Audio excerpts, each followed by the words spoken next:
All right, we are live and recording. Look at that. I can be taught. All right, so before we finish up our lecture for the week, which we'll be going over case studies, I do want to just go over um, APA 7 briefly again, because in the grading, I've noticed that some of you might need a little extra guidance in it, and I've been giving feedback. I got you, Savannah. Yes, Savannah and Adam, I've got you here marked down. So we're just gonna touch over real quick again, probably maybe just spend about 2 or 3 minutes on it, just a little refresher. And I'm going to be using my conference paper that I've been writing as an example. I've actually been able to add, was it 6 pages to it? So it's up to 13 pages now, and I need to get it into about 20, 25 pages long. So it's getting there. Let me get ready to share that. No, there we go. And there. All right, so APA 7, it is complex, but there's resources that you can use, such as the Cleary University Library. They have a writing and APA 7 page that actually is phenomenal. I've attended a number of schools, and Cleary's is right up there with the best of them as far as the guidance they give on APA 7. It's really easy to use. And so I would highly recommend doing that. Now, whenever you mention an author, the author's work, whenever you refer to material, information, or data from a source, you need to do 2 things. Each time that you refer to it or mention the author or anything like that, you include an in-text citation. And there's 2 kinds. You have parenthetical and you have narrative. A parenthetical citation would be like right here, this sentence that I just highlighted. That is a parenthetical. The citation goes at the end for that. And there you see I cited myself because I did not want to plagiarize myself. You put the author's last name, comma, and then the date of publication. If there's 2 authors, you put the first author's last name, an ampersand, which that's the fancy name for the and sign, and then the second author's last name, comma, date of publication. If you have 3 or more authors, you do like right here in this sentence. Darn it, I keep getting there. You see here in the middle, I cite Paulson and Kimball, so that's 2 authors. I put it in the middle because I dealt with the information. I treated the information in the first part of the sentence, so I cited it directly after. And then the rest of that sentence, I was citing myself, and so I cited myself. So that's 2 authors. Let's find one here that has more than 1 author.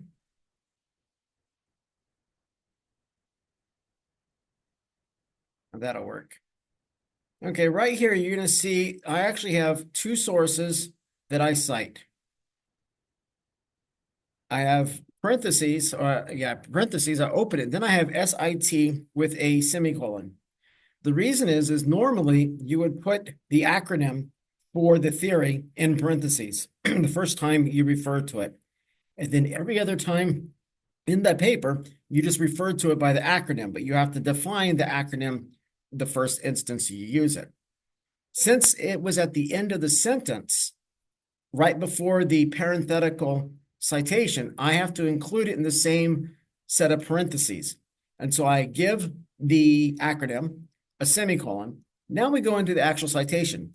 There's 1 author, Singh, comma, 2019, semicolon, Tefal et al., period, comma, with a period, then a comma, and then the date of publication, 1971.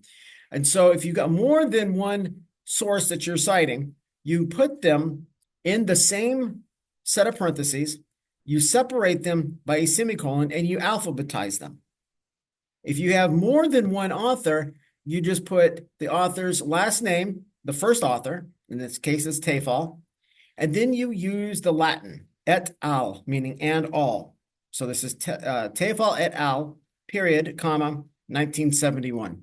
That's if you have 3 or more authors. All right, now a narrative, and let me find one real quick. It's very similar, but there's a little bit of a difference. I'm pretty sure we're gonna, here we go. This is in a sentence, and a narrative is just that. It's a citation that is being narrated. So you start your sentence. In the study conducted by Paulson and Kimball, and there you spell out and. You don't use the ampersand. And you don't include the authors in the parentheses, just you include the names in the sentence. But after the last author, you put parentheses, and inside there you put the date of publication, close parentheses.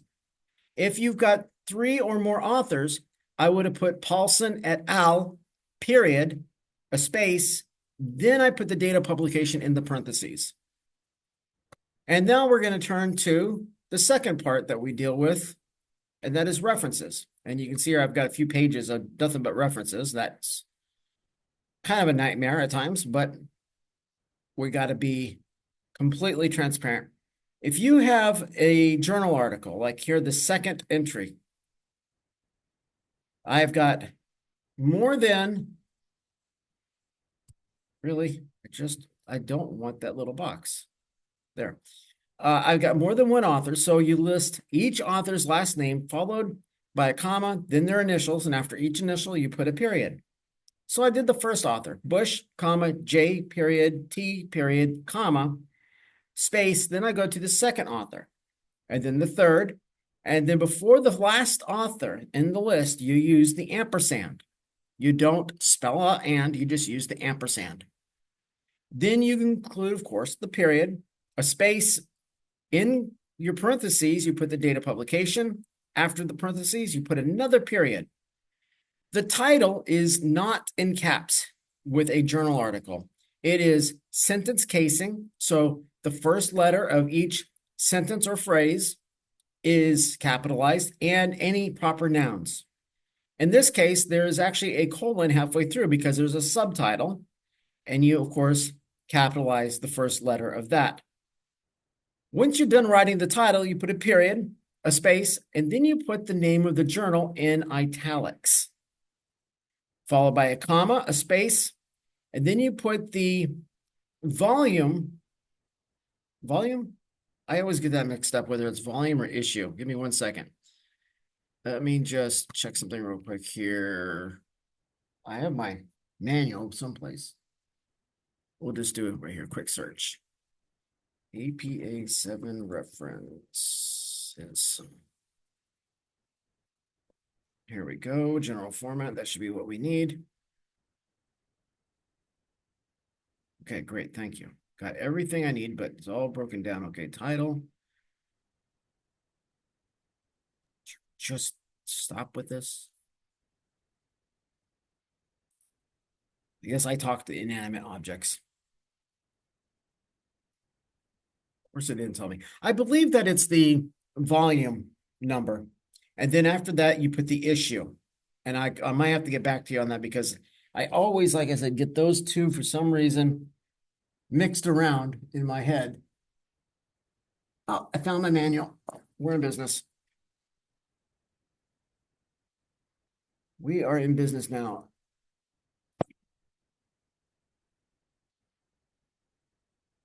Okay, we're almost there. Reference list. I guess that's what I want.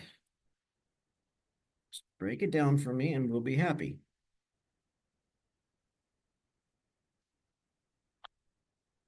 Ah. Of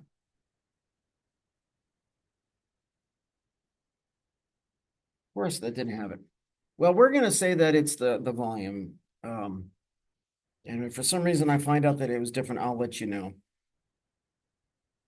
It aggravates me. I can't seem to remember that for some reason. I can remember all kinds of stuff, but that one thing always seems to elude my memory.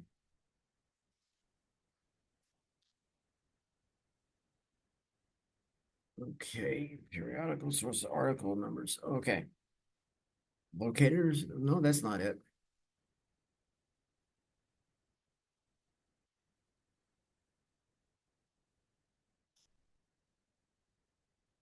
Okay. I think I found it.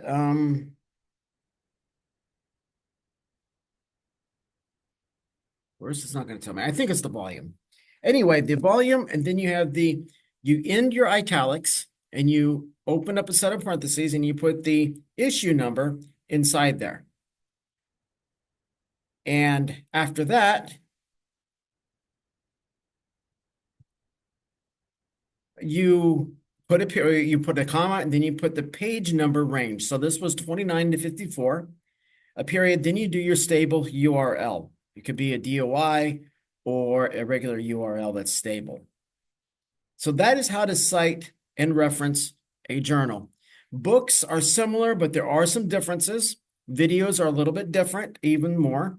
And the differences are all listed on the Writing in APA 7 page that the library maintains. And so when you're going to cite something and reference it, just go there, take a quick look. It gives you step-by-step instructions as to how and what you need to do. And you'll be doing fine. So I've noticed some issues, like I said, with APA 7, and we need to just kind of clean them up. Actually, had this brilliant idea. Why not use Cleary's information? I was right. It's volume number, then issue number. Okay, good. I did remember it. All right, now I see that we have another couple students that came in. So let me do some marks here on my grade attendance book. Maripaz, I got you. Leah, got you. Trajan, there, found you. Mr. Alexander, got you. And that should be everyone for now. Okay, so if you've got missing assignments, and there are some of you that do, in a 16-week course, if you are late, it was due on Sunday, and you're 1 week late, you can still submit it up to even 4 weeks late, but you lose 10% for each week that it's late. After 4 weeks of being late, your assignment is no longer acceptable. With discussions, it's similar, but just a little different. You have 3 days. So if it was finished, you're supposed to finish it on a Sunday, and you turned it in a day late, you'll lose 10%. And you lose 10% a day up to 3 days, after which it's not acceptable anymore. And that's the university policy. And so if you've got some assignments that you're behind on, you can get them done, but you'll be losing 10% for each week that it's late. And it's important that we do our assignments and our discussions, because at the end of the day, that's how I give you the grade that you need for this class. So if you're having problems and something arises and you're not able to get an assignment in on time, you need to make sure you contact me or whatever professor you happen to have at that moment and ask for an extension. This way you don't lose that 10% for each week or each day, depending if it's an assignment or a discussion. All right, now to go and stop this share and get our PowerPoint shared. You've got case studies that you need to be working on. That case studies are a little bit different than other forms of writing, even in academia. Okay, so you got a lot you have to consider when you're looking for sources and when you're harvesting your data and your information. So we're going to go through some of that.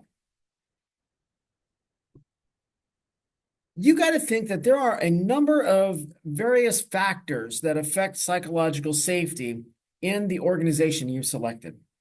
Some of those may include leadership effectiveness, data collection and analysis inside the organization, and employee retention. Okay, those are just some of the factors that might be affecting psychological safety. Most of you could actually benefit from finding a corporate social responsibility index and see if your organization is listed on there. It might tell you that the organization rates very high for CSR, or it might tell you that it rates very low. And that will tell you a lot about psychological safety, because corporate social responsibility is both an external policy and an internal policy. Externally, you're concerned about how does that organization treat the people in the community they are a part of. So if the factory is in a particular town, everybody in that town is a stakeholder, not a shareholder, but a stakeholder of that organization, the factory. What the organization does impacts that town. They create jobs. Maybe they lay people off. Maybe they purchase resources, raw materials from that community, and that boosts the economy. Or maybe they dispose of dangerous waste in ways that they shouldn't, illegal ways, and that harms the community. So corporate social responsibility on the inside affects how that company treats its employees. Is there equity? Is it diverse? Is there inclusion? These are things that happen when a company actually practices good CSR. DEI is also practiced. Employee retention will be high, meaning that attrition rates will be low. You'll see that people inside that organization are given the ability to further their personal and professional education, that company rewards its employees and even promotes them when they are deserving. So CSR is definitely linked to DEI and to psychological safety. And so that index would definitely be beneficial in your case study. So how to do a case study? A case study is a particular kind of research. Patton in 2015 pointed out that researchers need to have a consensus about what constitutes a case study. Too many times we used a term without fully understanding its definition. If you're involved in a conversation with somebody and a word is used that could have multiple meanings, if you don't define what meaning it is, that word becomes pretty ambiguous in that particular discussion. And maybe the people you're talking to use one definition, but you intended another. So it's very important that we use words and we define the words in that instance. So in this instance, a case study is you are looking at organizations who either succeeded or failed in providing psychological safety. And that is what constitutes a case study. You're studying a particular case. Patton also noted that a case study could be empirical units, such as individuals, families, organizations, or it could be looking at theoretical constructs, such as resilience, excellence, or living with HIV. So you have to understand, are you looking at the data of the individuals, the employees, or are you looking at the application of different theories or different concepts? Quite possibly you're doing both, which is perfectly fine, but make sure that you point that out in your case study to make sure that your reader understands when you're talking about either individual employees, the employees as a whole, or a policy that organization implemented. Patton also pointed out that a case study looks at a bound system, or a case or multiple cases over time through detailed, in-depth data collection involving multiple sources and multiple sources of information-rich context. Now, what this basically means, a bound system. An open system is a system that is impacted by factors and variables that come from all over the place. You could think of the Earth as an open system. We are open to meteorites and various cosmic debris entering our atmosphere. But yet you could also consider the Earth as a closed system or a bound system, meaning that the life that's on this planet must remain within the particular ecology, the ecological system, the atmosphere of this planet. That beings in that system, in this case Earth, are dependent upon resources within that system. A lot of organizations, while they get resources from external places, they themselves are actually fairly closed as a system until you start considering the consumers or the vendors that you obtain resources from. If you're looking at things that include those individuals, those stakeholders, then it's more of an open system. But other than that, it's pretty much a closed system. So the employees, they're not impacted by the customers directly or by the vendors, but they are impacted by the internal policies, the internal politics, the internal power dynamics inside that organization. And so you got to also notice and report, what are you looking at? You're looking at influences that are external to the organization, or are you looking at things that occurred internal? Probably a lot of what you're going to be seeing are internal policies or decisions that senior leaders made. And that very much is a bound system, a closed system, as opposed to if you're doing a study looking at the vendors. In that case, you have to consider not just the vendors, but where do they source their resources from? Because let's just take a cell phone. Apple puts out a cell phone, great, but the components come from all over the world and from mines and everything.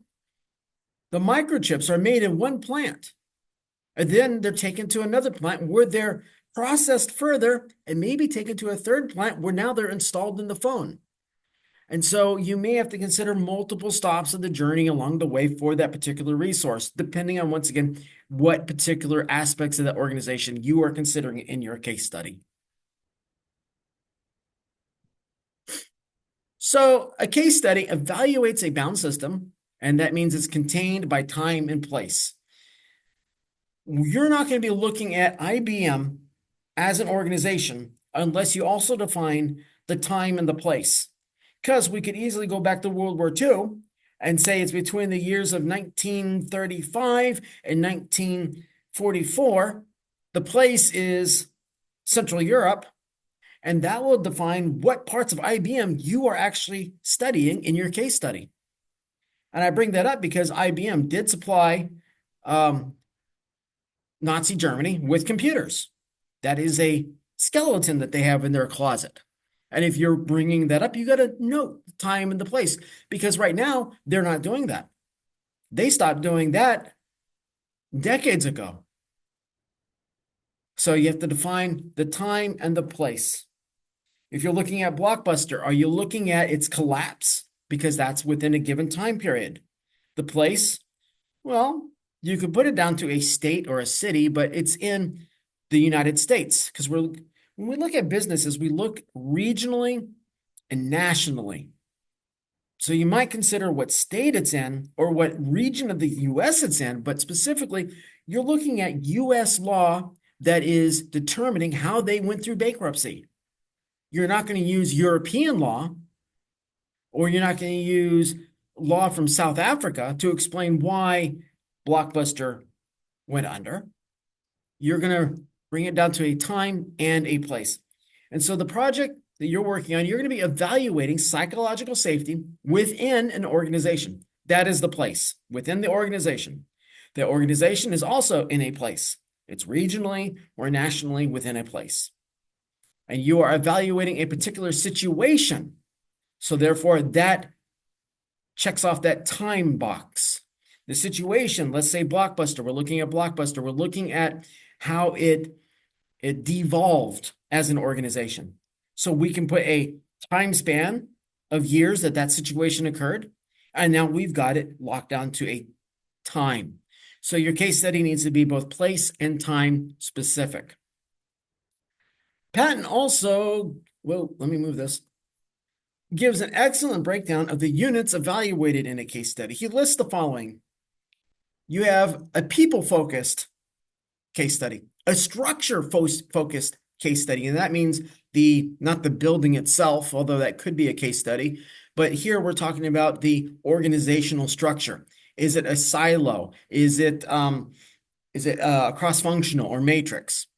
You also have a perspective or worldview focused form of case study, a place-based case study, activity-focused, time-based, and here every one of these has to be time-based, but here it's not just time-based, but that's literally all you're looking at. You're not concerned about other aspects. You're looking at what happened specifically during this period, and so that's the type of study you do. And then you have analysis focused, and you have a document case study. That's where you go through and you get a bunch of documents and you pour through them looking for data. You're not collecting the data from the actual people, but from documents, from data sets, things like that. What you're basically doing is a modified version of a document case study because you're using available documentation in the form of academic journal articles, books, or other sources. And we're going to go through the sources and the level of credibility because not every source is as credible as others. Okay, so Patton discussed a single significant case sampling. A sampling is, okay, when I did my study, I was looking at managers of a particular industry. So now I narrow down my potential sample or the population. I narrowed down the population. Now to obtain my sample from that population, I determined how many I would need to hit saturation. You don't have to worry about that. So the sample is not the whole population, but a subset of that population that is most likely to reflect the reality in that population. So right now, your sample is going to be that example. Your sample is the example that demonstrates the issue you are evaluating. So if it's the Blockbuster's failure to continue as a company, how they had to restructure themselves, that's what you would be using for your sample. You'd be looking at the restructuring or any litigation that occurred could be the sample you're using. Patton also discussed the comparison-focused sampling case study, and this is where you look at multiple examples of organizations that did or did not apply psychological safety in their organization. You would then evaluate the examples for how they are similar and how they are different from each other. These differences are called outliers. An outlier means that if you did a scatter plot, you could draw a line right straight through where a majority of the data points are. But you're going to have a few that are way off that beaten path, way off that central tendency. Those are outliers, meaning it's something that occurred that was not in the normal. It was not in the norm, was not a normal behavior for that organization. And so sampling means where and how you obtain your data information. In this case, once again, available sources through journal articles, news articles, SEC 10K filings would be a good place, legal documents. As you work on your project, you want to read each article carefully. Take notes or use highlighters of different colors. And you want to note the things that are similar and things that are different that pertain to your topic. You want to identify these because you're going to be using these to find the outliers. You might want to look at things such as inclusion safety, learner safety, contributor safety. Now, you're probably not going to see those terms in the documents you're looking at and reading, but the concepts you're going to see. You may notice that there is inclusion safety, though it's not listed as inclusion safety. You might see that people were brought into an inclusive environment and that the company really tried to be inclusive. You could classify that as a form of inclusion safety. Learner safety. You could see how that company actually promoted learning within its ranks. Maybe it provided training. Maybe it encouraged the training, but it encouraged their people to learn, or maybe encouraged them to contribute innovations and creative ideas. And so you're going to be able to find these not just, you're not going to see it as contributor safety, but you're going to see the action displayed. Use the book by Clark as a guide to knowing how, or I should say, what your data means. You need to apply sound APA 7 principles as you write your papers. You need to make sure you do this because you're working with 6 sources here. So if you're using material from source A and you don't cite it, but you got 6 sources you're using, I have no idea what source that came from. And technically, that's a form of plagiarism. And you don't want to do that. You want to make sure that you give credit to the original author because it's not you. Now, your paper will be your original work. And if somebody were to use your paper, they would need to cite you. Even though you are in the process of citing all these other authors, you brought it together into this particular document. You cited everything, you referenced everything. And now when somebody wants to use your material, they too need to note that you did this. But they can also note that you got them information from this source and from that source because you cited it. And they can go down to the reference and they can find that URL and they can look up that source and read it for themselves. As a researcher, I do that very frequently. I see a citation that it's really important. And I go and I find the original work through using the citations and the references, and I read it for myself and I determine, is that really what it meant? Or did they mean something else? So you don't want to display intentional, unintentional, or self-plagiarism. Having integrity as a scholar is extremely important, and it's necessary to demonstrate that you are willing to give credit where credit is due. That is humility. A lot of what's in my dissertation, which is right over here, which is this book right here, there's a lot of stuff in here that comes from all kinds of sources. I have them cited, and I have, I think, was it 23 pages of references? I make sure I map everything out. I'm using the information, it's useful information, but I did not originally work on it. I did not research it. I did not write it. I give credit to those who did.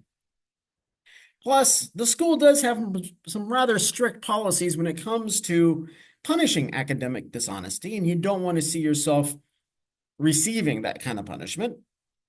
That punishment could include losing scholarships, being expelled from the school, plus your reputation could be damaged, so you don't want to do that. As a researcher and as an academic author, I value my reputation. And so I cite and I reference and I cite and I reference until I just get it's second nature because I value my reputation. And if you plan to continue your education to the graduate level, you're going to find this a very indispensable part of your research, citing and referencing. It becomes pretty much your life. So here are my references, even for this. And if you want to know where I got the information, there it is. I have it included on these last few slides. So now that we have concluded our discussion over case studies, I'm going to open the floor up for questions. And I encourage you, if you have questions, please ask them because it's better to get the information now rather than doing your case study, doing it wrong, and receiving a grade that you don't want. Quick question. Sure. So I'm looking at the actual case study project because that's where it Yes. gives you the outline.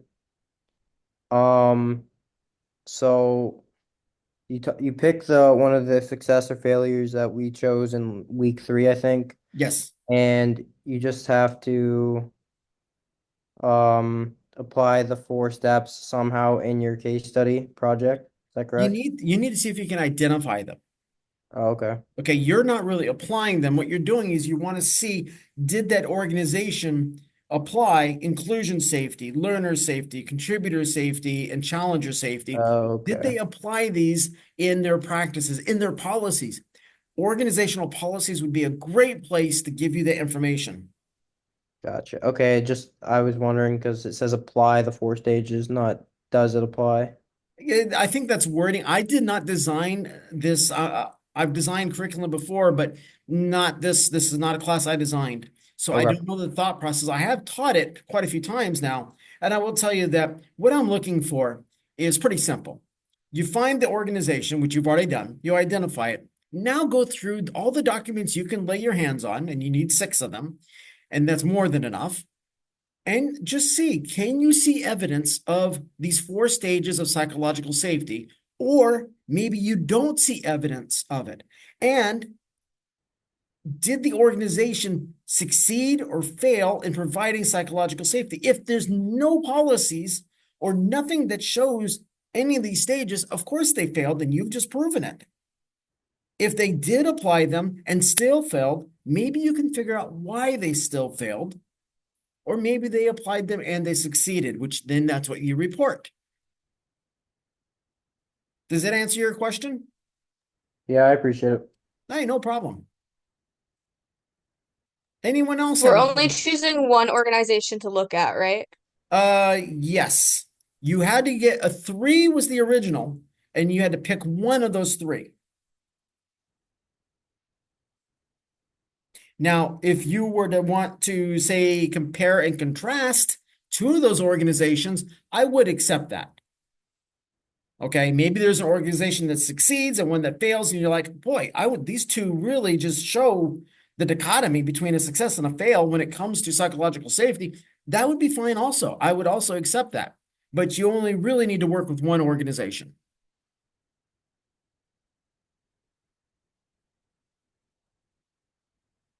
Any other questions? Now is a great time to ask them because you got me here. I'm stuck in this chair. And I'm the guy that's going to be grading your work. And so if you ask me and I tell you an answer now, then I'm pretty well stuck to grading that way. So now is a good chance to find out exactly what it is you need to do. So this isn't a case study like the book presents where we're answering questions for it. We're just finding the information about the organization and how they had a success or failure in the psychological safety. Right. And that truly is a case study. What you're doing is actually a form of case study. There's quite a few different types of case studies, even more than I talked about in that brief presentation. But what you're doing is you got this organization. You've been studying the 4 stages of psychological safety. Now you're looking at this case, this organization, to see if they applied them. Now you may find that there's a time period where they actually started applying them. And you're like, they succeeded. You could focus on that success, and that's the time-bound portion, or you could focus on when they were not applying those principles and demonstrate how they failed.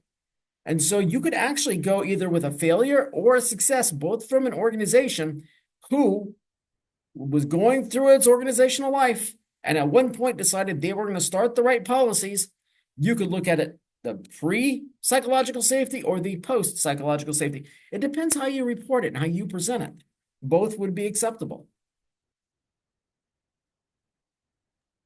Okay, thank you. No problem. Did they answer your question? Yeah, I did. Okay. The last thing I want is for me to answer something and you still sitting there scratching your head going, you gave an answer, but I don't understand. I would rather clarify if need be. Because believe it or not, your grades are very important to me. I take it very seriously. And I want to make sure that you have what you need to do these assignments. Unfortunately, there isn't like a training session that goes before this where you learn how to do a case study. That's why I try to do at least a brief presentation to give you some understanding so it helps you so you're able to get a good grade.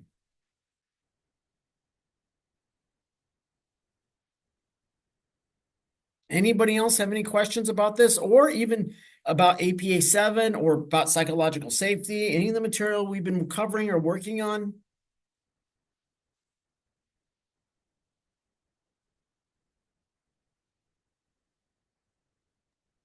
The one due this week is 3 pages and the final is 3 to 5, isn't it? I believe so. Let's check. I know this week is 3 pages. Let me check the week 7, 7.2. I'm going to pull that up right now.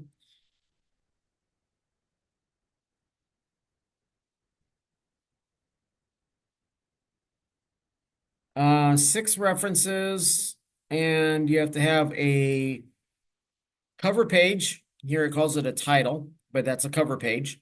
And you need your reference page. Page count. 5 to 7 pages for the final. And as I tried to explain it the other day, to one of you were asking me in class, I believe it was Peter. The draft, it's 3 pages. What you're doing is you're getting the rough parts of this worked out. This is your first draft. You're coming up with kind of the general flow. It doesn't have to be perfect. I'm not looking for perfection. You're giving me the basic framework of what you're working with and what you have so far. Now, the final version, that's where you should have it polished. You checked your grammar, you checked your spelling, you put it through Grammarly, you double checked your references, you made sure the content was right where you wanted it, that's in the right order, things like that. And so really, right now, a draft is pretty easy because yes, there's a grade attached to it, but I'm not as specific in how I grade it because I know it's a work in progress and I give feedback to you. And you can take that feedback and use it to refine your work even more. When I was working on my dissertation, every couple of months I'd have to submit a draft for feedback. And boy, did I ever get feedback. And that goes on for 2 years. And you just get used to being told that you're doing something wrong and that you got to fix it. And here's how you fix it. And here's why you fix it. And you just get so used to feedback that now I am so open to feedback that if I'm working on something and somebody gives me their feedback, I'm like, okay, that's cool. It just doesn't even faze me anymore because I want feedback. And that's part of the scientific method, the academic process. Peer review means I work on a study, then it goes out to peers, people that have PhDs like me, that have specializations like me. They go through it and then they're anonymous. I don't know who they are. They don't know who I am. And they give their feedback. And then that feedback comes back to me and I need to then fix, correct, and perfect based on that feedback. And so this is something I'll be doing for the rest of my life. And I welcome feedback. It is such a wonderful tool. So don't take any of my feedback personally. Take it as a tool to grow.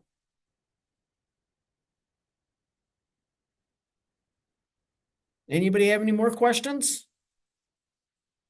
This is your time. You can ask away. And if you do have questions and you just don't want to ask them in front of the whole group, email me.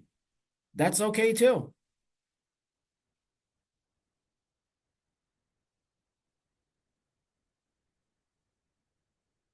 Okay. Does everybody feel pretty comfortable with the material they've been finding for the organization?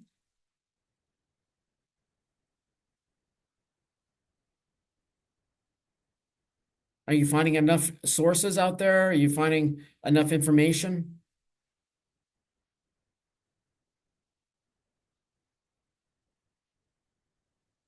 Okay. I did mention that I kind of teased that I was going to explain the value level of different sources. The most valuable and most credible sources you can find are peer reviewed. So academic journal articles from a peer reviewed journal, which usually the library will indicate if it's peer review or not.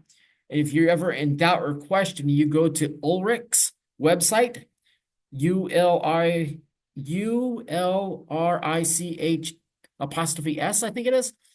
And you can put in the journal and it will tell you if it's peer review or not. So peer-reviewed textbooks, peer-reviewed journal articles include case studies and anthropological studies, includes research projects, like I mentioned, qualitative, quantitative. So whether it's you're asking questions in interviews or you're collecting hard data.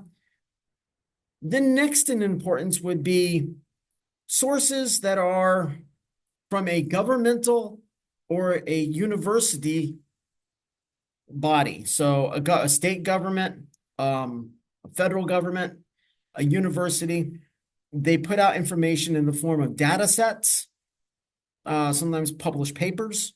That's considered credible. Next on that list would be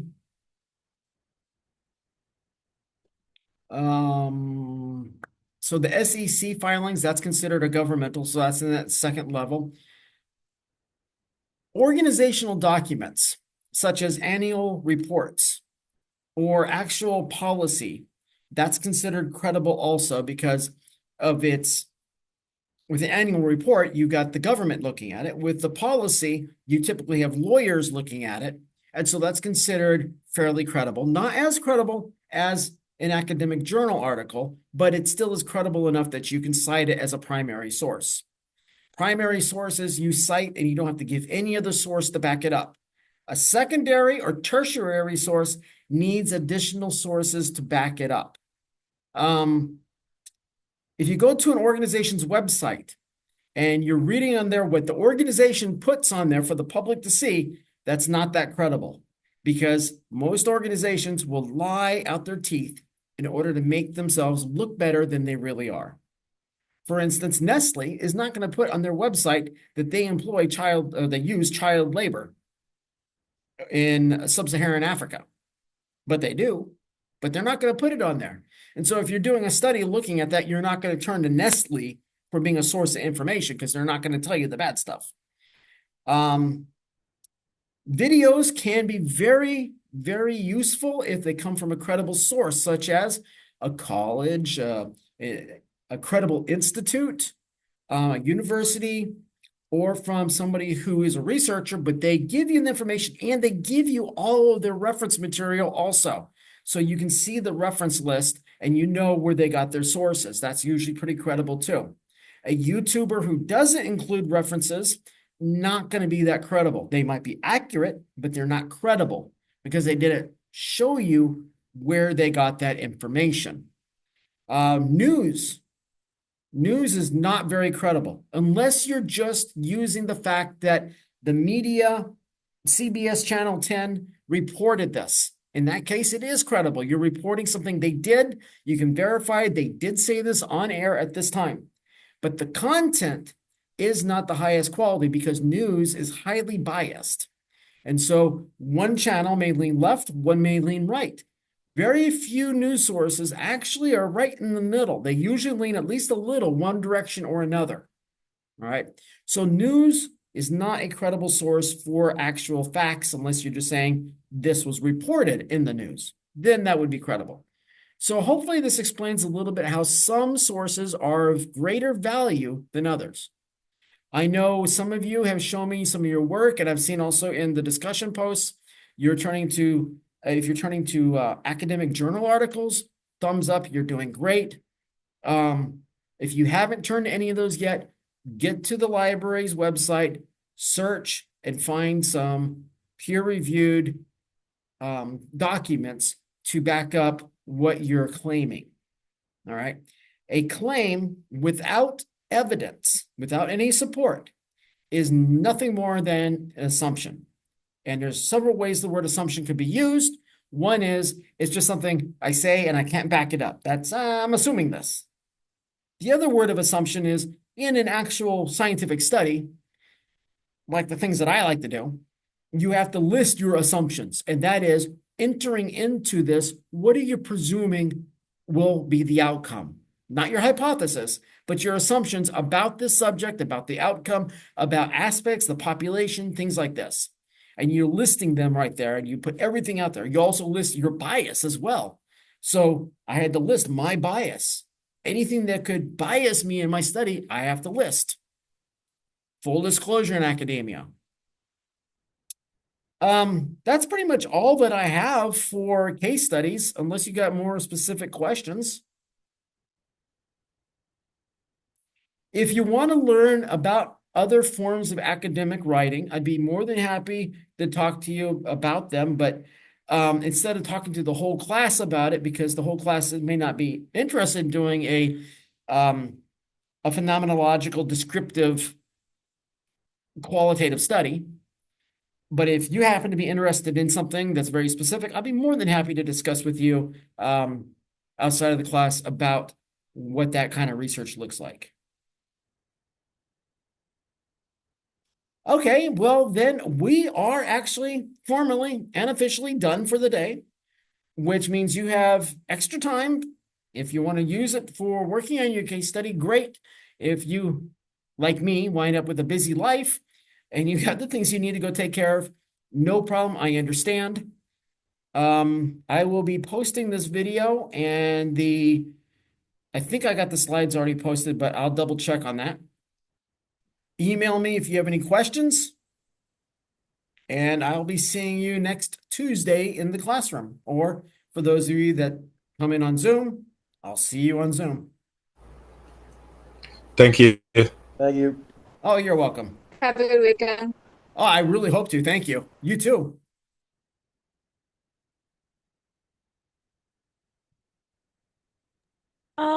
I have a quick question. Well, it's not a question, but Wait, hold on one I second. talked to you. Hold on one second. I want to just stop my recording.